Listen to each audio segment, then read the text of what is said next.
Gold, the kitchen manager and educator, and today I'm going to demonstrate for you how to make a fresh salsa.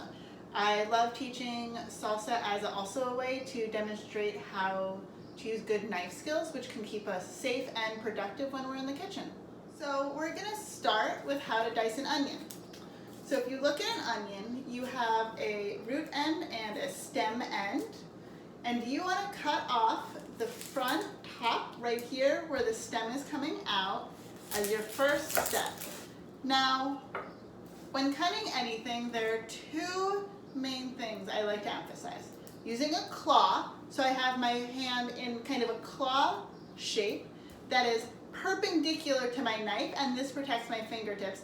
And then also cutting flat. So now that I've cut the top off of this onion, I have a nice flat surface, and I'm gonna sit this onion down on my cutting board so now it's flat and it no longer rolls.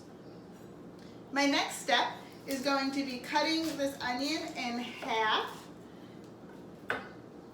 and then peeling it. Now once I have it cut to this point, peeling those outside layers off is gonna be a lot easier.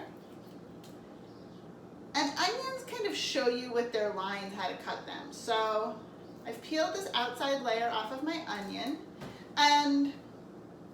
and now I can see that my onion kind of has these lines or ridges, and my root is still intact. So you can see that the root of this onion is still intact, and I'm gonna put it down and I'm gonna use my claw again, and I'm gonna cut along all of those lines in nice little slices, but I'm leaving my root intact, and this is gonna help me keep my onion neater as I'm cutting them.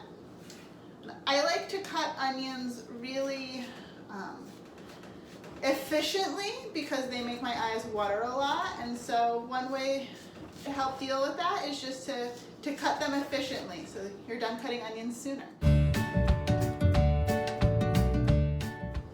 So I really love a little red onion in my salsa, but also it upsets many people's stomachs. So one way to kind of make a red onion less pungent, a little more mild, is to just lightly pickle it. And so you can do this by adding a little bit of lime juice. So I have my red onion in the bowl, and I'm adding just my lime juice. Add a little bit of salt, and I'm just gonna toss it in that lime juice and salt. And I'm gonna let it sit in that lime juice and salt while I cut everything else for my salsa. And by the time I toss it all together and eat it, the red onion will have lightly pickled, making it more mild and easier to digest. So next, we are going to slice our tomato, and I've washed a beautiful, gorgeous orange farm fresh tomato. This tomato has never seen the likes of a refrigerator, so it's true to its taste. Tomatoes, if you are getting them fresh, do last better out of the refrigerator and have a higher nutritional value if they're not refrigerated or cooked. So raw tomato in a salsa is just such a good, healthy option, full of vitamin C. So, got my tomato. I'm gonna place it down so it's a little bit sturdy. And once again, I'm gonna try to make it flat. So I'm gonna cut off the front of this tomato where the stem is. So you can see I have just this piece of tomato with the stem in the middle, and I'm gonna set that aside.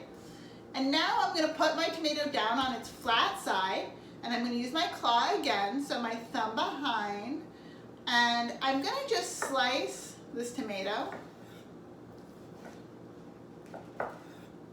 And once I have my slices, I'm gonna use what I like to call the tic-tac-toe.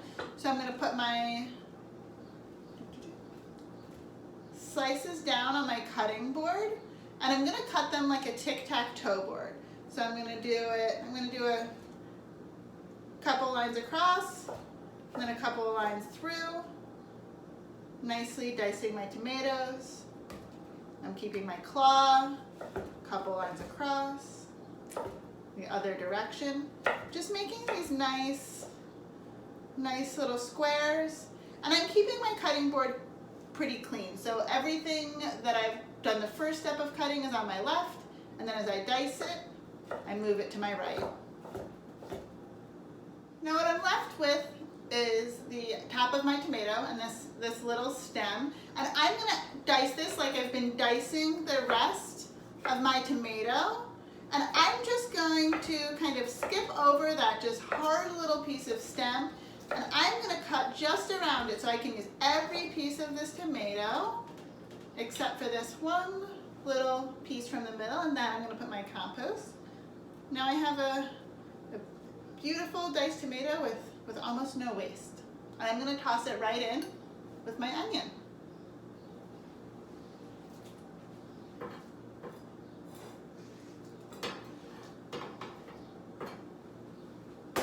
Next I'm gonna peel a little bit of garlic.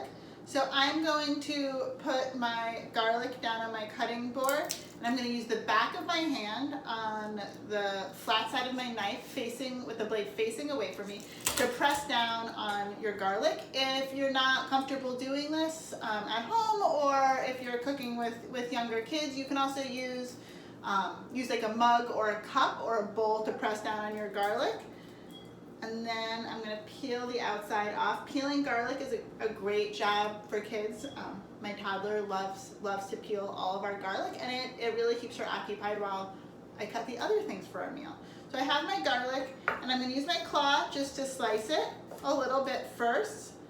And then I'm gonna put my hand on top flat with my fingers up on top of the knife, and I'm going to just rock my knife back and forth. So I'm keeping the tip of my knife on the cutting board, and I'm rocking it back and forth, and then I'm going to use my hand to keep my garlic in a pile, and I'm going to just rock it back and forth until my garlic is very, very small. And this is important, little tiny garlic.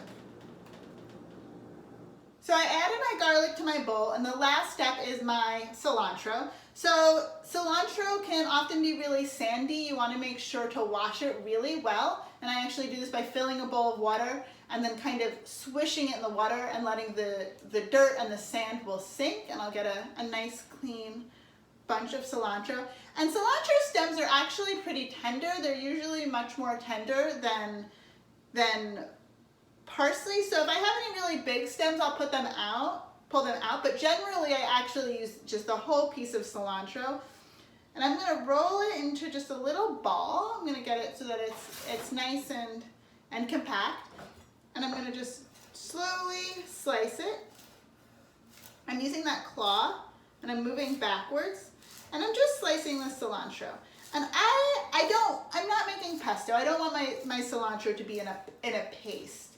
I want to still kind of recognize the shape and the edges of these leaves. So I'm doing that, and then I'm gonna do that rocking motion I did with my garlic, just a little bit, just to get this just cut up. So once again, I want to see the shape of those leaves. I don't want a paste, and I'm going to add that in as well. So now in my salsa, I have my onion, and remember I added some lime and salt at the beginning.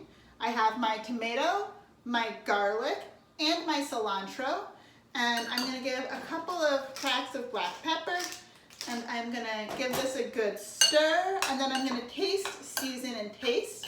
So I'm gonna see if it needs a little more salt, a little bit more lime. And I actually really love adding some fruit to my salsa. So I love salsa with a little bit of a diced up peach or mango or pineapple in it. Gives it I like the sweet and salty contrast. But today we've got a very simple tomato salsa, and that is wonderful and beautiful as well. Delicious. I'm going to add a little bit more salt. That lime really comes through. Thank you for joining me today.